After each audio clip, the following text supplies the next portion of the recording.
వచ్చే రండి రండి రండి.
చూసుకోమల్లా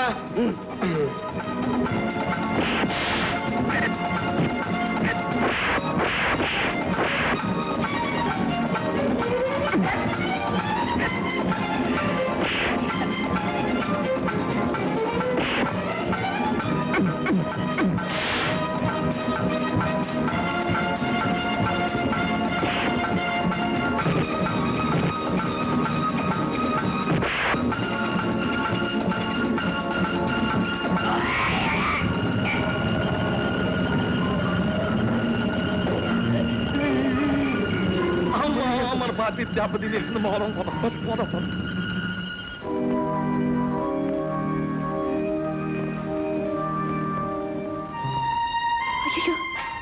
ఏమిటండి ఏమిటి రక్తం? ఏమీ లేదు పద్మ. అసూయ తన రంగు చూపించుకుంటే అభిమానం తన కొంగు చూపించింది. ఎందుకండి ఇలా మాయ మాటలతో నన్ను మోసం చేయాలని చూస్తున్నారు? ఈ పాడు భూమి మీ రక్త బలిదానం కోరి ఉంటుంది. పద్మ, రైతు నమ్ముకునేది తల్లి ఒడిని, చేలో మడిని. మీదంతా పిచ్చి భ్రమ. దీనికి మనసు లేదు, పొట్టి మట్టి. ఈ మట్టిలో పుట్టి మట్టిలో కలిసిపోయే మనం మట్టిని నిందించకూడదు పద్మ, తప్పు. ఏమండి, నా చేతులు కాయలు కాసిన మీ కళ్ళల్లో పట్టుదల చూసి ఇన్నాళ్ళు ఆశతో బ్రతికాను. మీరు నమ్ముకున్న తల్లి కడుపు చల్లగా మనం హాయిగా బ్రతకచ్చని కలలు కన్నాను. కానీ అది జరగదండి, ఇక జరగదు. తిని నమ్ముకుని బ్రతకడం కంటే పస్తు నుండి చావటం మేలు, అడుగు తిని బ్రతకటం మేలు. మన ఆశలకు ఆశయాలకు సమాధిగా తయారైన ఈ పాడు బావిని పూర్తి చేస్తానండి, పూర్తి చేస్తాను. నా తల్లి భూదేవి నువ్వు నమ్మటం లేదు కదా, హృదయం లేనిదంటున్నావు కదా. ఇప్పుడే నిరూపిస్తాను. నా తల్లి కనికరం లేకుండా గుండె మీద బండరాయిని అలాగే ఉంచుకుంటుందో, బిడ్డ మీద ప్రేమతో కడుపులో దాచుకున్న పాతాళ గంగను ఉరకలో పరుగులతో పైకి పంపిస్తుందో ఇప్పుడే తేల్చేస్తాను.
రవి, రవి, ఏమిటిది? ఏమైంది? నేను మంచాన పడ్డానని వీళ్ళు నన్ను సరిగా చూడటం లేదు. నువ్వేం భయపడకు మావయ్య. నేను పట్నం తీసుకెళ్లి బాగు చేయిస్తాను. వద్దు బాబు వద్దు, 4 రోజులు పెట్టి హాయిగా భోజనం చేస్తున్నాం. నువ్వు బాగు చేయించావనుకో మా కాళ్ళు ఏర్పడతాడు. తప్పు, అలా అనకూడదు. ఎంతైనా కన్న తండ్రి. పైగా జప్పండి మనిషితో పరాచకాలు ఆడకూడదు. అలా బుద్ధి చెప్పు బాబు. అమ్మా, మావయ్య లోపల తీసుకెళ్ళి నేను పట్నం వెళ్ళటానికి ఏర్పాట్లు చేసి వస్తాను. రండి బాబాయ్, లోపలికి రండి అన్నయ్య. అమ్మా మీరు మనుషులు కాదమ్మా, దేవతలు. మీకు నేను చేసిన అవమానానికి శిక్ష అనుభవిస్తున్నాను. నన్ను మన్నించండి అమ్మా. అయ్యో, మీరు పెద్దవారు, అలా అనకూడదు బాబాయ్. ఇచ్చి పుచ్చుకున్న చోట అలాంటివి పట్టించుకోకూడదు. మర్చిపోండి అన్నయ్య. అవును బాబాయ్, ఈ స్థితిలో మీరు ఇవన్నీ గుర్తు చేసుకోవటం మీ ఆరోగ్యానికి అంత మంచిది కాదు. రండి. ఏమిటమ్మాయి, 6 నెలల నుంచి చూస్తున్నాను. ఇదిగో అదిగో అంటావే తప్ప పైసా అద్దిచ్చిన పాపాను పోలేదు. క్షమించి పెద్దమ్మా, ఒక వారం రోజులు గడివివ్వండి. ఏదో పని చూసుకుని అద్దె మొత్తం ఇచ్చేస్తా. ఇచ్చావులే, ఏదో ఆడపిల్లవి దిక్కులేందానివి కదా అని ఆశ్రయం ఇచ్చినందుకు నాకు బాగా బుద్ధి చెప్పావు. నువ్వు అద్దె ఇవ్వద్దు, ఏమీ ఇవ్వద్దు. ముందు ఈ గది ఖాళీ చేయి, నాకు అదే 10,000. పెద్దమ్మా, ఈ ఒక్కసారికి క్షమించండి, వారం రోజుల్లో ఇస్తాను.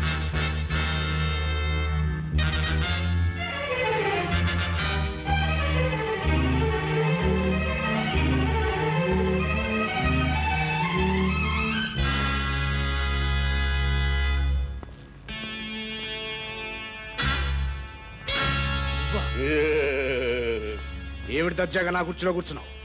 ఇంకా నయం, నీ నెత్తెక్కి కూకోలేదు. మళ్ళా ఇంత ధైర్యం నీకెలా వచ్చిందిరా? లడాయిలో పిస్తోల్ ఎవడి చేతికి దొరికితే వాడికి ఎక్కడ లేని ధైర్యం వస్తుంది. మళ్ళా అంటే మనం చెట్టు నరికినా కుదురు మిగిలింది, విలక పెరిగింది. మళ్ళా అర్థమయ్యేటాడు.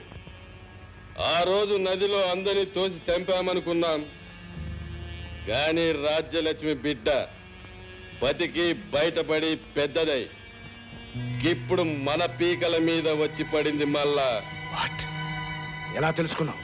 ముమ్మూర్తులా వాళ్ళ అమ్మ పోలికి బంధించి ఉంచిన నీకిట అనుమానం ఉంటే వచ్చి చూసుకో. మళ్ళా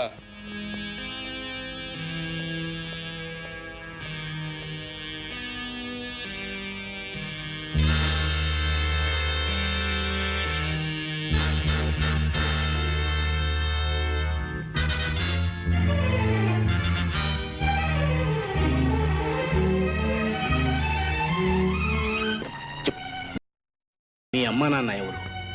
నాకేం గుర్తులేదు. నా చిన్నతనంలో గోదావరి ఒడ్డున పడి ఉంటే ఎవరో తీసుకెళ్లి అనాథాశ్రమంలో చేర్పించారట, అంతే నాకు తెలుసు. కనీసం నిన్ను చేర్చిన వారైనా నీకు తెలుసా? అది కూడా నాకు తెలీదు. ఎప్పుడు నన్ను చూడటానికి కూడా ఎవరూ రాలేదు. నా మాట నమ్మండి బాబుగారు. దిక్కులేని దాన్ని, ఇప్పటికే అన్ని విధాలా మోసపోయిన దాన్ని, మీ బిడ్డలాంటి దాన్ని. ఈ పసికందు ముఖం చూసైనా నన్ను వదిలేండి బాబుగారు. లేమ్మలే, దిక్కులేని దానివన్నావుగా, మేమే నీకేదో ఒక దారి చూపిస్తాం. ధైర్యంగా ఉండు. అనుమానం తీరిందా బిడ్డ? నువ్వన్నట్టు ఈ అమ్మాయి రాజలక్ష్మి కూతురే, కానీ ఈ విషయం ఈ అమ్మాయికి తెలియదు. అదృష్టవంతులు. తెలియజేయడానికి నేనున్నాను కదా బిడ్డ. కపాలి, ఈ నేరంలో నీకు భాగం ఉంది. వారిని అవ్వ, ఫలితంలో నాకు బాగోలేదు. మళ్ళా అది సరే, దీన్ని చంపడానికి నీకేం కావాలి? నాకేం అక్కర్లేదు, కాకపోతే నా కూతుర్ని నీ ఇంటికి కోడలుగా చేసుకోవాలి. మళ్ళా అర్చాక్, అల్లరైపోతావు. ఆ పిల్ల నా చేతిలో ఉంది, గుర్తు పెట్టుకో. మళ్ళా ఒరేయ్, నీకు కావలసినంత డబ్బిస్తారా? నీ బోడి పైసలు ఎవడు కావాలో? ఆ పిల్ల రాశని చెప్తే ఆస్తి దక్కుతుంది. ఆస్తి దక్కిందంటే నీకంటే ఎక్కువ పైసలు ఇస్తుంది. మళ్ళా మర్యాదగా నా కూతుర్ని నీ ఇంటి కోడలు చేసుకో. అయితే నాకు కొంత టైం గడువు ఇస్తా, కానీ గడువులో నన్ను మోసం చేసి ఆ పిల్లని ఎత్తుకపోయినవో నీ రక్తాన్ని సారాలో కలుపుతాంట. మళ్ళా అలాగే అలాగే అలాగే. ఇక గా పోరిని భద్రంగా చూసుకోండి. మళ్ళా ఇంకా ఎంతసేపు కూర్చోబెడతారండి? అసలు ఇంతకీ ఇక్కడ ఎరువులు ఉన్నాయా లేవా? నీళ్లు బంగారంగాను, ఎరువులు కొట్లో ఎరువులు ఉండగా చెరువులు ఉంటాయటయ్యా. హలో, అలాగా అయ్యా, ఎరువులతో వస్తున్న లారీ చెడిపోయిందట. రేపు ఉదయం 10 గంటలకు గానీ ఎరువులు ఇవ్వలేం. ఈ సంగతి ముందన్నా తెలిస్తే మా ఊరన్నా వెళ్ళేవాడినే. ఇప్పుడు రైలు కూడా లేదు. సరే, నా తిప్పలేదు, నేను పడతాను. కానీ రేపు ఉదయం 10 గంటలకల్లా వస్తాను. ఎరువులు సిద్ధంగా ఉంచండి. అలాగే.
ఎవరమ్మా నువ్వు? అలాగా, అయితే నీకెవరూ లేరన్నమాట. నీకేం అభ్యంతరం లేకపోతే నాతో పాటు మా ఊరు వచ్చి మాతో పాటే ఉండమ్మా. రామ్మా. అమ్మా, వస్తున్నా బాబు.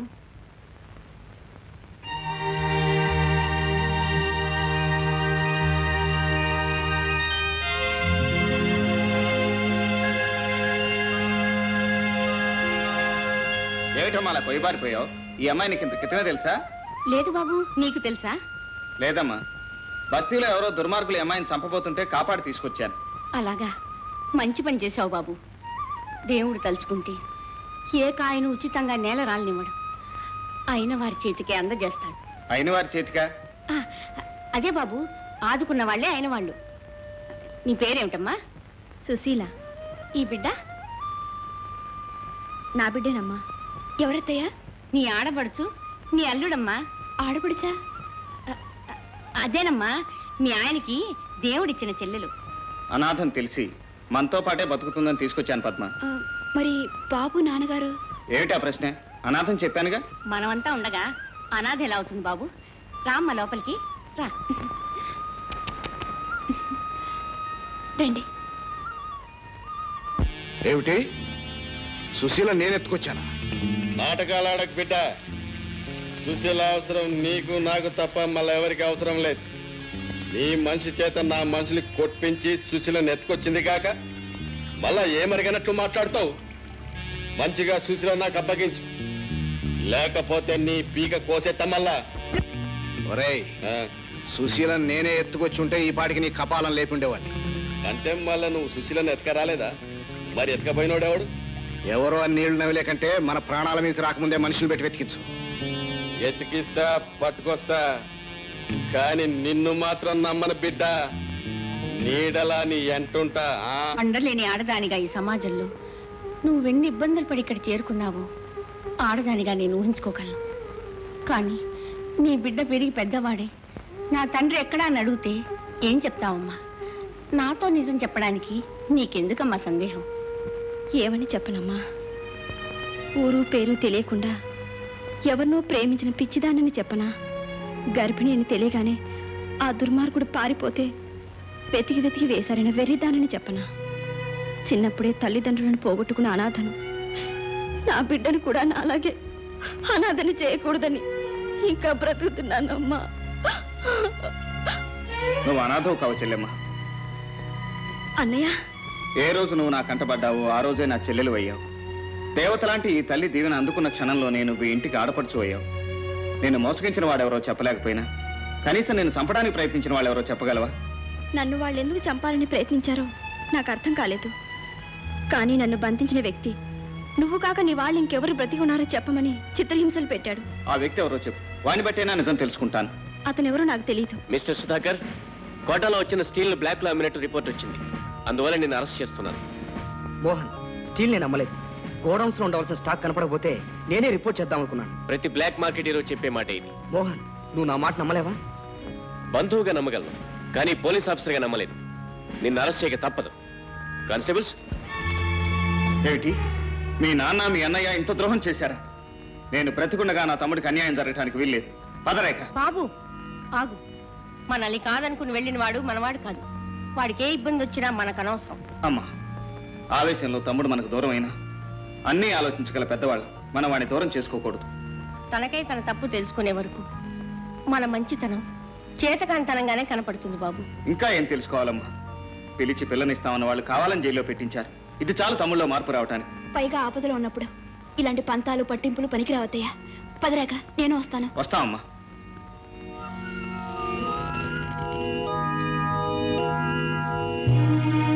నన్ను క్షమించండి అయ్యా. తమ్ముడు, అవేం మాటలు? మారుటన్నవన్నీ అవమానించి వెళ్ళి ఆ మృగాల బొమ్మలో పడ్డాను. వాళ్ళు చేసిన నేరాలు నా నెత్తిని తోశారు. అంతా విన్నాను. వాళ్ళ సంగతి నేను తెలుస్తాను. రేఖ, నా వాళ్ళింత కిరాతకులని నాకు తెలియసుదా. నన్ను క్షమించు.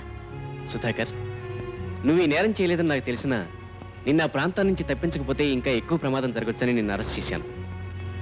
నన్ను అపార్థం చేసుకోగదు. ఏం అర్థం చేసుకుంటేనే అన్నదమ్ములు కలిశారు, ఇక ఏ అపజయము ఉండదు. బాబాయ్, ఇప్పుడు మీ ఆరోగ్యం ఎలా ఉంది? రవి పుణ్యమా అంటూ బాగుపడ్డానమ్మా. ఒంటితో పాటు బుద్ధి కూడా బాగుపడింది. 4-5 రోజుల్లో మన ఊరు వచ్చేసి నేను తాగట్టు పెట్టుకున్న సామాన్లన్నీ ఎవరిది వారికి ఇచ్చేసి అందరికీ దండం పెడతానమ్మా. ఏమండి, అక్కడ అత్తయ్య కంగారు పడుతుంటుంది. రండి వెళదాం. ఒరే ఒరే ఒరే, ఏడోకరా, ఏడోకు బాబు. ఊరుకో ఊరుకో ఊరుకో. అమ్మా సుశీల, త్వరగా పాలు తీసుకోరా. వస్తున్నానమ్మా.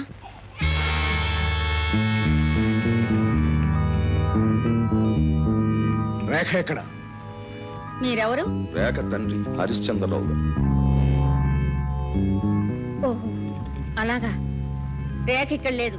రేఖ ఇక్కడికి రావడం కళ్ళారా చూసి ఆయన తీసుకొచ్చాను. మీరు రావడం చూసుంటారు, కానీ వెళ్ళడం చూసుంటారు.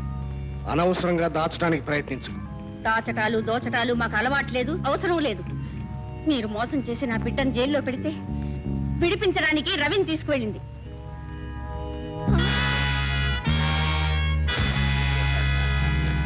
అమ్మా, వీళ్ళేనమ్మా నన్ను బంధించింది. అలాగా? కపాలి, దీన్ని రెక్కలు విరిచి తీసుకువెళ్లి కారులో పడి. వీల్లేదు, సుశీల నా బిడ్డ. ఎవరి బిడ్డ నీకంటే ఎక్కువ నాకే తెలుసు. మళ్ళా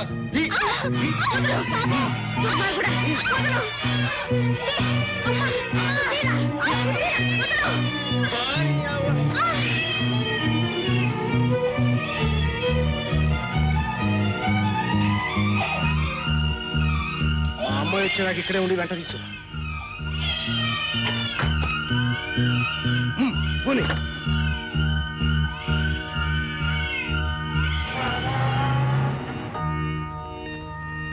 అమ్మా, ఏమిటమ్మా ఇది? ఏమైంది? బాబు వచ్చావా? వచ్చానమ్మా, తమ్ముని కూడా తీసుకొచ్చాను. సుధాకర్, అమ్మా, నన్ను క్షమించమ్మా. ఏమైంది పెద్దమ్మా? ఏముంది ఆయన, అడ్డమల్ని మీ అమ్మను కొట్టేసి సుశీల్ ఎత్తుకుపోయాడు ఎవరో దుర్మార్గుడు. సుశీల్ని ఎత్తుకుపోయారా? సుశీల ఎవరో కాదు బాబు, నీ రక్తం పంచుకు పుట్టిన చెల్లెలు. ఏమిటమ్మా, సుశీల నా చెల్లెలా? అవును బాబు. ఆ రోజు సుశీలను చూడగానే గుర్తుపట్టాను. నేను మీ నాన్నగారికి ఇచ్చిన మాట ప్రకారం మీ గతాన్ని దాచిపెట్టాను. కానీ ఇప్పుడు చెప్పక తప్పదు బాబు. చెప్పమ్మా, ఏమిటి నా గతం? ఈ తల్లిగారు రావు బహదూర్ రాజా వెంకటాద్రి జమీందారు గారి ఒక్కగానొక్క గారాల కూతురు బాబు. ఆమె సామాన్యుడైన మీ నాన్నగారిని ప్రేమించి పెళ్లాడినందుకు మీ తాతగారింటి నుంచి వెళ్ళగొట్టారట. కానీ ఆయన చనిపోయే చివరి క్షణాల్లో మీ అమ్మగారిని చూడాలని కబురు పెట్టారట.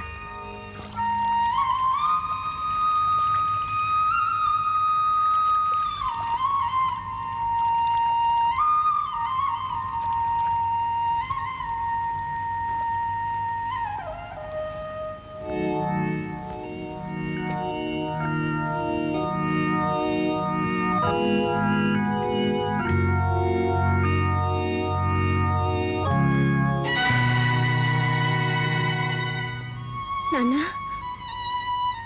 నాన్న పెదనాన్న పెదనాన్న చెల్లెమ్మ వచ్చింది. వచ్చావా అమ్మా, వచ్చావా? బాబు మాత, నీ మంచి తెలుసుకోలేక నిన్ను అవమానించాను, నన్ను క్షమించు బాబు. ఇప్పుడు అవన్నీ ఎందుకులేండి. మీరేం చేసినా మీ కన్నబిడ్డ మీద ఉన్న ప్రేమతోనే కానీ ద్వేషంతో కాదు. లేరమ్మా. ఇదిగో నాన్న. బాబు, నీ పేరు? రవి. నీ పేరమ్మా? సుశీల. అమ్మా, చిన్నప్పుడు నువ్వు అచ్చంగా ఇలాగే ఉండేదాని అమ్మ, ఇలాగే ఉండేదాన్ని. రండి లాయర్ గారు, నేను బ్రతికుండగానే నా కళ్ళ ఎదుటి ఆ వీరునామా నా బిడ్డకి ఇవ్వండి. ఇవిగోనమ్మా, మీ నాన్నగారి సమస్త స్థిర చిరాస్తులు మీకు మీ తర్వాత మీ బిడ్డలకు చెందేట్టు రాశారమ్మా. ఈ ఆస్తి నాకెందుకు నాన్న? నీకు కాకపోతే ఇంకెవరికమ్మా? నా మనవడు మనవరాలు నూరేళ్ళు ఏ కష్టం లేకుండా బ్రతకాలి, అదే నా కోరిక. నాన్న అమ్మా, నాన్న రాజు. నాన్న నాన్న